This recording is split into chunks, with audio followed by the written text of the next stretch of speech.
The clock struck a little past midnight as Takashi, a seasoned taxi driver, began his usual late-night shift. The streets of Ishinomaki, Japan, were deserted, blanketed in a silence so heavy it seemed to press against his chest. It had been like this since the devastating 2011 tsunami, which left scars on the land and on the people who remained. Takashi navigated his taxi down a narrow avenue, the dim glow of the streetlights barely piercing the fog that had begun to settle. His focus wavered when he noticed a figure standing at the edge of the sidewalk. A young woman was timidly waving for a ride. She wore a plain white dress that seemed slightly damp, as though caught in a lingering mist, and her long hair clung to her shoulders as if it hadn't yet dried. The street she stood on was notorious for being deserted at this hour, which made her presence all the more unsettling.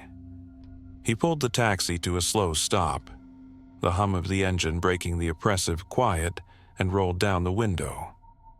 "Good evening. Where to?" he asked, forcing a polite smile even as a chill traced the back of his neck. "To Ishinomaki Station, please," she replied softly. Her voice was faint, almost swallowed by the night. Yet it carried a strange weight, a sadness he couldn't place. Takashi hesitated. Everyone knew the station was in ruins, abandoned since the tsunami had torn through it. Who would go there, especially at this hour? Despite his reservations, he unlocked the door. The young woman slid into the back seat, her movements silent, as if she didn't disturb the air around her. A faint, salty scent filled the car, like the ocean on a stormy day. As Takashi drove, he kept glancing at her through the rearview mirror. She was staring out the window, her profile lit faintly by the passing streetlights. Her expression was distant, as though she were watching something no one else could see. The ride to the station wasn't long, but the silence between them stretched unnaturally, wrapping around Takashi's thoughts like a heavy fog. Then, without turning her head, she spoke. "Am I dead?" Her voice was soft, but the words struck Takashi like a thunderclap. His grip tightened on the wheel, his knuckles white as panic surged through him. The rearview mirror reflected her gaze. She was looking at him now, her eyes dull, almost lifeless. He blinked. In the instant it took to refocus, she was gone. Takashi's breath hitched. He slammed the brakes, the tires screeching against the wet pavement as the car jerked to a halt. Heart pounding, he twisted in his seat, his eyes scanning the back seat. It was empty, completely empty. The faint scent of salt still hung in the air, as though mocking him. Shaking, Takashi fumbled for his phone but stopped short. Who would believe him? He glanced around the road, hoping to see her figure retreating into the darkness, but the street was still and empty, bathed in eerie quiet. In the days that followed, Takashi shared his experience with other taxi drivers. To his growing unease, several of them recounted similar encounters. Passengers who vanished mid-ride. Figures who requested to go to places that no longer existed, all with the same faint, salty scent lingering after they disappeared. Since that night, Takashi has avoided driving near Ishinomaki Station. Yet, on particularly quiet nights, when the world feels heavy and still, he sometimes hears a whisper carried on the wind. "Am I dead?"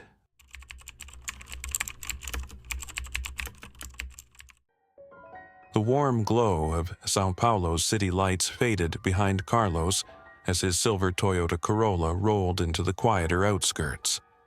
The clock on his dashboard blinked 1:12 a.m., the time when the streets seemed to hold their breath, leaving only whispers of life behind. Carlos had worked as an Uber driver for 3 years and had grown used to the strange energy of late-night shifts, but tonight something felt wrong. His phone pinged, startling him. A new ride request had come in. The pickup location was a small park on the edge of town, known more for its graffiti-covered benches and overgrown weeds than for being a spot anyone would visit after dark. Carlos hesitated but tapped accept. A job was a job. The park loomed ahead, shrouded in faint mist, its entrance marked by a flickering street lamp. Carlos slowed the car, peering through the windshield. A tall figure emerged from the shadows. He wore a black hooded sweatshirt, the fabric blending seamlessly with the darkness around him. His slow, deliberate strides carried an unsettling weight. Carlos rolled down the passenger side window slightly. "Are you João?" he asked, his voice steady, though his fingers gripped the steering wheel a little too tightly. The man nodded, his face partially obscured by the hood. Without a word, he opened the back door and slid into the seat. The door closed with a soft, almost deliberate click. Carlos glanced at the man through the rearview mirror. The hood still cast shadows over most of his face, but his eyes gleamed faintly, catching the dim light, and they were locked on Carlos. "Where to?" Carlos asked, his voice tighter than before. "Estrada Velha," the man murmured. His voice was low and gravelly, carrying a chill that settled in the car. Carlos's stomach tightened. Estrada Velha was an old, winding road leading out of the city and into a stretch of abandoned farmland. Few people went there, and those who did rarely had good intentions. The app confirmed the destination, so Carlos had no choice but to comply. He put the car in drive, the engine's hum filling the uneasy silence. The man didn't speak again, but Carlos felt his presence like a weight pressing on his back. Through the rearview mirror, he caught glimpses of the man's eyes, unblinking, watching. Carlos tried to focus on the road, but every shadow seemed alive. Every turn an opportunity for something to leap out. After a few miles, he broke the silence, hoping to dispel the tension. "Estrada Velha, huh? Not many people go out there. Do you live nearby?" The man didn't respond. Instead, his lips curled into a faint smile, the kind that didn't reach his eyes. It wasn't friendly, it was knowing. Carlos's grip on the wheel tightened as a bead of sweat slid down his temple. The road grew darker, the city lights now a distant memory. Trees lined the path, their twisted branches forming skeletal arches overhead. The headlights barely pierced the dense shadows, and the occasional rustle of leaves seemed unnaturally loud. Then, the man leaned forward, his hood slipping back slightly to reveal his face. Carlos saw him clearly now, sharp cheekbones, pale skin, and eyes so dark they seemed endless. A slow, unsettling grin spread across his face, revealing teeth that gleamed unnaturally white. "You shouldn't have picked me up," he whispered, his voice cutting through the air like a blade. Carlos's heart pounded. Without thinking, he slammed the brakes, the tires screeching against the asphalt. The car jerked to a halt in the middle of the deserted road. His chest heaved as he turned to face the man. The back seat was empty. Carlos's breath caught in his throat. He flicked on the interior light, his hands trembling. The seatbelt lay neatly coiled, untouched. A faint scent of cologne lingered. Sharp, almost metallic. His eyes darted around the darkened road, half expecting to see the man standing just beyond the reach of the headlights. But there was nothing. Only the stillness of the night. On the seat where the man had sat, Carlos noticed something he hadn't seen before. A small scrap of paper.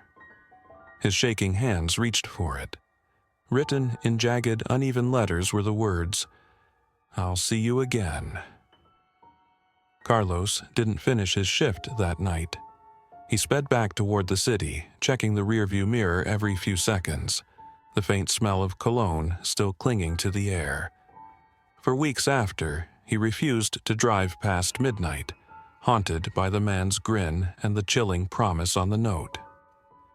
Even now, Carlos swears that when he glances in the rearview mirror for too long, he catches the faintest glimmer of eyes watching him from the shadows. It was a quiet Thursday night when Javier got the call. His taxi, a well-worn black Nissan Altima, sat idling outside the city hospital, the glow of its dashboard lights reflecting on his weary face. The faint hum of fluorescent lamps buzzed above, blending with the occasional chirp of distant crickets. For Javier, this was routine. Late-night hospital pickups were common. Patients discharged, exhausted doctors heading home, or visitors too drained to drive themselves. But tonight felt different. The radio crackled. "Passenger waiting at the main entrance," the dispatcher announced. Javier sighed, shifting into drive and rolling toward the glass doors of the hospital lobby. Under the dim light stood a woman. She appeared in her late 30s, her blue dress and white cardigan slightly rumpled, as if she'd been sitting for hours. Her dark hair framed a pale face with soft features, but her eyes, they held a sadness that seemed to echo through the night. She carried nothing with her, save for a silver pendant resting on her chest, catching the light with every slight movement. Javier rolled down the passenger side window. "Taxi?" he asked. She nodded. "Yes, please. Can you take me to 14 Elm Street?" Her voice was soft, calm, but carried an inexplicable weight. "Sure," he replied, unlocking the back door. She climbed in gracefully, closing the door with a quiet finality. Almost immediately, a faint scent of lavender filled the car, soothing but strangely persistent. Javier started the engine and pulled away from the hospital. The route was simple, a straight shot to a quiet suburban neighborhood, but the air in the car felt heavier with every passing mile. Attempting to lighten the mood, he glanced at her through the rearview mirror. "Long night?" She smiled faintly, her gaze fixed on the passing scenery. "You could say that," she replied. Her tone was polite but distant, as if she were answering a question asked in a dream. "You're my first fare in a while," Javier continued, trying again. "Most people don't chat much at this hour. I guess I'm used to the quiet." Her smile deepened, though it didn't quite reach her eyes. "You're kind," she said. "Not everyone would notice." Her response unsettled him, though he couldn't say why. He turned his focus back to the road. For the rest of the ride, she sat in silence, her hands resting on her lap, her presence oddly soothing, yet unnervingly still. When they arrived at 14 Elm Street, Javier slowed the car and turned to speak. "We're here," he said, but the words caught in his throat. The back seat was empty. His heart pounded as his eyes darted to the door locks. They hadn't clicked. The seatbelt lay untouched. Yet, she was gone. Javier stepped out of the car, his legs shaky, and looked at the house. Its windows were dark, the lawn overgrown, the paint peeling from years of neglect. Hesitantly, he approached and knocked. Moments later, the porch light flickered on, and an elderly woman opened the door. Her face was lined with age, but her eyes carried a sorrow that made Javier's stomach tighten. "Can I help you?" she asked, her voice cautious. "Sorry to bother you," Javier stammered, holding up the pendant. "A woman I picked up said this was her stop. She left this in my car." The woman's face paled. Her hand reached for the pendant, trembling as she took it. Tears welled in her eyes as she clutched it tightly. This belonged to my daughter," she whispered. "She passed away 2 years ago. She loved lavender." Javier's breath hitched, the realization chilling him to the core. I didn't mean to upset you," he murmured, stepping back. The woman shook her head, her lips trembling into a faint smile. "Number?" "Thank you," she said, her voice breaking. She must have wanted me to have this back. Javier nodded, unable to find the right words.